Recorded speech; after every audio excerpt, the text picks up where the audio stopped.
Bima Pub, urahisi wa maisha.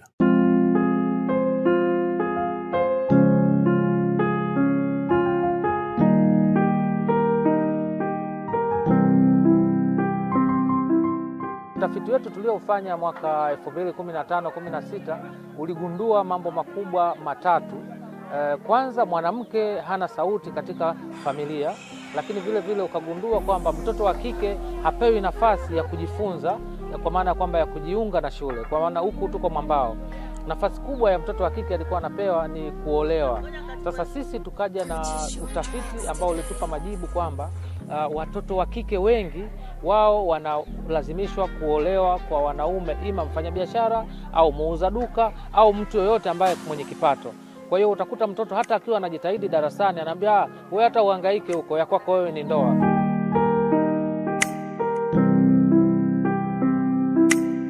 Mfumo ambao tuliona unafanya kazi vizuri kwenye kamati za shule, kwa sababu kamati za shule ndio zinazohusika na makuzi na malezi ya mtoto wa kike na wa kiume katika ngazi ya shule ya msingi. Lakini vile vile katika ngazi ya kijiji kuna zile kamati za kudhibiti ukimwi au kamati za kupinga ukatili kwa wanawake na watoto. Kwa hiyo zile kamati za mtakuwa, kama mnavyojua Mheshimiwa Rais aliwahi kuzindua mkakati wa mtakuwa namba 1, ikaja mkakati na mtakuwa namba 2. Sasa zile kamati sisi kazi yetu kubwa tunazipa mafunzo namna gani kutambua haki na wajibu wa mtoto wa Kipangani na wa nje ya Pangani, lakini haki na wajibu wa mwanamke wa Pangani na nje ya Pangani.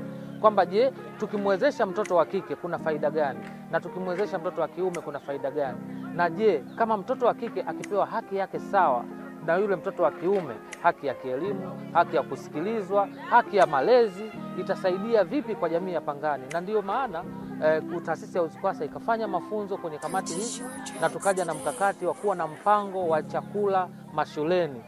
Na mpango ule hatukutegemea serikali kuu au hatukutegemea wafadhili. Tuliweza kuhamasisha jamii yenyewe iweze kuchangia chakula mashuleni, kwa maana mtoto wa kike akipata chakula shuleni na wa kiume, basi utulivu au utimamu wa akili yake utakuwa nzuri darasani.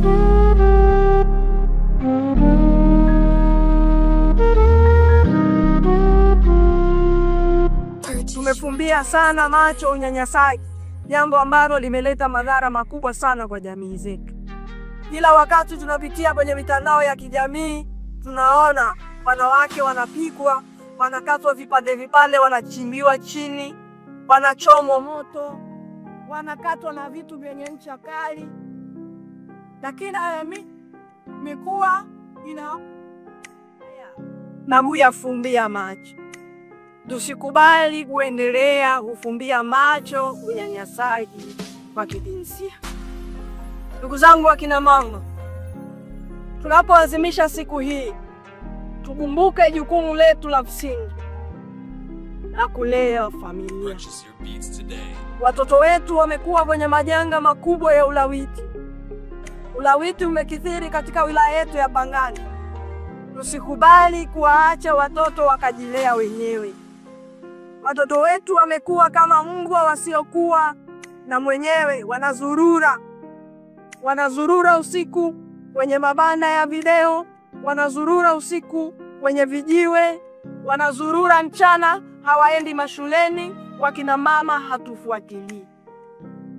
Tumejivua kabisa jukumu la ulezi, na wakati mwingi tumekuwa tukilaumu serikali. Tukumbuke enzi za mababu zetu walivolea zao, walivolea jamii, walivoendesha jamii ya kwamba mtoto wa mwenzako ni wa kwako, una wajibu naye.